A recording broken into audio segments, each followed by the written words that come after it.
want you to know that you were source energy before you came into these bodies, and that source energy part of you still exists non-physically, and that source energy part of you is aware of you here and now and in all moments in time.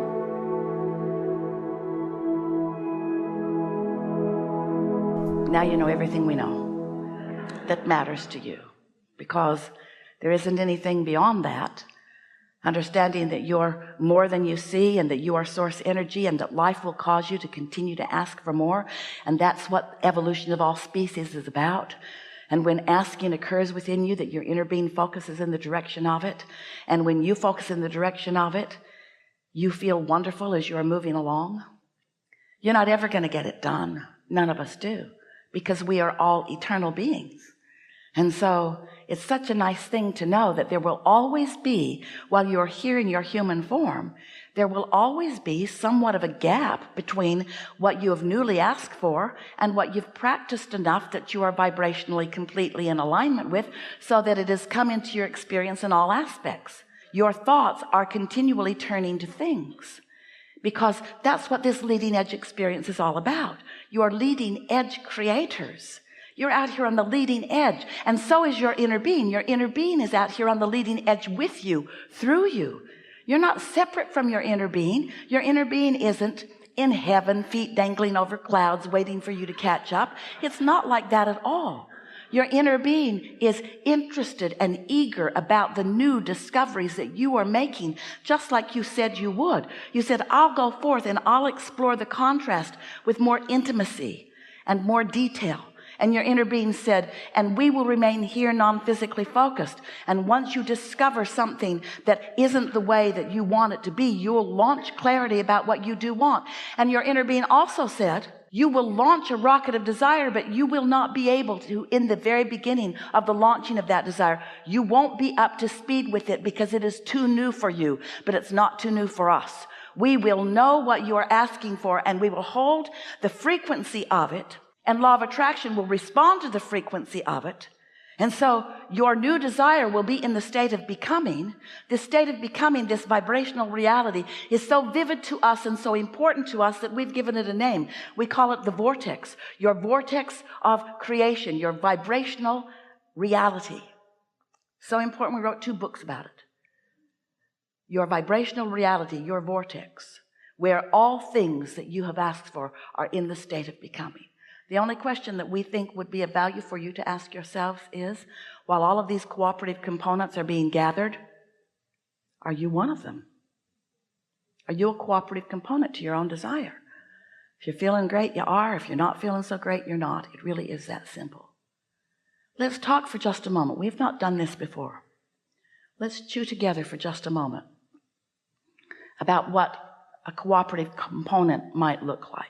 So see with us for a moment the sea of physical experience, all of humanity, and focus for just a moment on someone who, for a justified reason, feels vulnerable in this moment. In human form, feeling vulnerable. Now, first of all, the very empty feeling of vulnerability is just the feeling you get when you're focused upon something your inner being isn't focused upon. It's not about the reality that you say is making you feel vulnerable. Vulnerable feeling is simply you vibrating in a way that doesn't let you feel the fullness of your inner being, even though your inner being is focused with you. So since you're holding your inner being away, you feel vulnerable. But let's set all of that concept aside. We know you understand that. Let's just focus for a moment on you feel vulnerable about something. So now, just like in this vortex where your inner being is and all the cooperative components are being gathered, the law of attraction is gathering cooperative components. Now, your inner being's got a way big head start.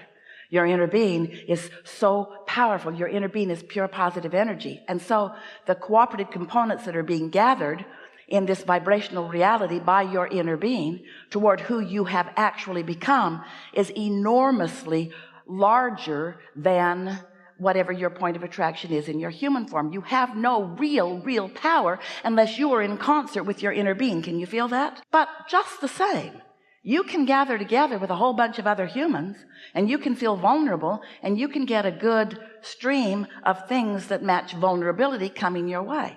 So let's just for a moment talk about what cooperative components might gather around someone who feels vulnerable. Mad people, aggressive drivers, lack of clarity, those people that you want to call bumbling idiots. We're just saying. What are cooperative components to the feeling of vulnerability? Well, you're kind of going to find out, because if you feel vulnerable, they've been showing up in your experience. Traffic patterns don't flow for you. You find yourself not in good timing with the lights.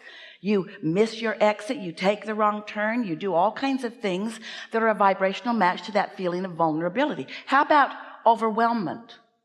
What kind of cooperative components are there to overwhelmment? Some of these things that we just pointed out to you. We just want you to notice that however you're feeling, cooperative components are supporting how you feel. And that's why you believe in the reality that you believe in, because you thought it was going to be that way, and then it was that way, and now you are so happy that you've confirmed that you are psychic and that you were right. I knew that was going to happen. I knew you were going to say that mean thing to me. I just knew that's the way you were going to respond to me. I just knew it. And so we're just saying that you might want to begin to take a little more ownership than might be comfortable at first in what's coming to you, because there is no assertion in this attraction-based universe. There's only attraction. There are not others out there asserting their awfulness or their orneriness or their badness or their meanness or their disrespect or their whatever. No one's asserting that into your experience. But you know, you think there is assertion because you keep getting things that you don't want. And you think that because things are coming to you that you don't want, that there must be assertion, because you wouldn't do that to you. But you are. It's only attraction. And once you see something or receive something or live something that you don't want, and you decide to say, wait a minute, let me see, how do I really feel about that? Sort of try to get ahead of your defensiveness, ahead of the usual rhetoric that you offer, where you really acknowledge, oh, wait a minute, I was feeling that way, a match to that, and therefore nobody asserted that into my experience. Law of attraction matched me up because I was a cooperative component to it. Now you're in power. Now you're in control. Now you're in charge of your own experience. In the moment that you accept that there's no assertion, that there's only attraction, and that if it's coming to you, you are a cooperative component to what's coming, and then you let your decision be to be a cooperative component to things that feel like love, and a cooperative component to things that feel like fun, and a cooperative component that things that feel like clarity. And you start practicing them. Practice with easy things first. Don't test yourself. And the universe will show you what you are a vibrational match to. We're going to open this to a discussion about whatever you want to talk about. We want to just put one very important conversation forward first. And that is, so law of attraction abounds. And you are the point of the law of attraction, but you are 2 points of it. There's the inner being attraction and there's the you attraction. And every time you ask for something, your inner being knew what you meant and began attracting to you that. And when you hold yourself in not cooperation, then you feel that discord. It's about you and you. It's not about you and anybody else. And once you get that, oh yeah, they misbehave, and then you have a knee-jerk response to them. We get why you think it has something to do with them, but it really has very little to do with them. It's all about you. So once you begin to reflect on what the law of attraction is and who you are in terms of you were source energy before you came into this body, and a part of you came into this body, and this important physical you is sifting and sorting and coming to new conclusions about things because you're on the leading edge of creation. And you launch the rocket, and your inner being rides that rocket and focuses upon it and attracts the cooperative components so that the new life that you have asked for is in the womb, so to speak, gestating, becoming what you are wanting it to be. And then you finding ways to focus in the direction of that until you are a vibrational match to it, and then catching up with it so that you are in vibrational alignment with what you have asked for, so that as those thoughts turn to things, you get to witness the unfolding. That's the best of all life experience. The law of attraction is responding to the vibration that you are offering. We just want you to be aware of that and When we said earlier, start with things that are easy, here's what we mean. Some years ago, Esther went to San Francisco for her first visit, and she was impressed with it in so many ways, but she was astonished at the hills and streets that people lived on and were driving on.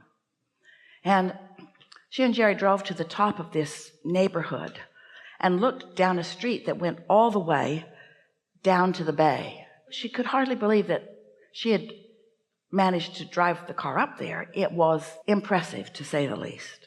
Later, when we were wanting to help her and others understand about the law of attraction and to discuss the momentum in attraction, we said, imagine putting your vehicle at the top of that hill and taking the car out of gear and releasing any braking mechanism, and then decide that you're just going to give yourself a physics lesson to see what would happen if you just pushed your car a little bit forward. So it's easy to do. You're at the top of the hill and you just nudge it a little and it begins to move. And then you come to your senses. You realize, because you understand about physics and gravity and inertia, you pretty much can anticipate what's going to happen if that car gets moving. And so you step out in front of it and you let it bump up against you and it stops, because you caught in the early stages of momentum. But you wouldn't want to be at the bottom of that hill trying to stop that car. Well, that's what we want to suggest relative to the thoughts that you've been thinking. A belief is just a thought that you continue to think. And some of those thoughts you've been thinking long enough that they have enough momentum that you're not going to stop them just because they're in your way. They have momentum that you're not going to give up on all at once. But in order to teach yourself the powerful law of attraction, and more important, your own creative control, and even more important, your guidance system and what your inner being knows about you, it would be so helpful if you would take a subject of 2 or 3 or 4 or 5 things that you don't have a lot of negative momentum about, things that you really don't have much opinion about at all, perhaps, and you focus upon them just softly and watch how quickly the law of attraction brings you evidence of its response to your thought. If you can show yourself how the law of attraction responds to you, if you can make yourself the center of this universe where the law of attraction is responding to you, where you know that you've got a pure, non-resistant thought, and you see what happens with a thought that holds no resistance, and you see how powerfully and how quickly universal forces move in the direction of it, you will give yourself the power to be or do or have anything that you desire. But you've got to show yourself your own ability to release your own resistance, because no one else can release it for you. No one else can think your thoughts, therefore no one else can vibrate for you, therefore no one else can be your point of attraction. Now you want to say, but what about the power of influence? And we agree with you. There's a big power of influence, because you are so nosy about what's going on. You give your attention to all kinds of things that you don't want to live, but you give your attention to them because they're real, because somebody else is living them, and without meaning to, you practice the vibration of things that you don't want to practice the vibration of. And you know how you know that you're practicing the vibration of something that you don't want to practice the vibration of? It doesn't feel good when you think about it. And so we're just saying, you might want to begin as soon as possible to be nicer to yourself by choosing more thoughts that feel better to you.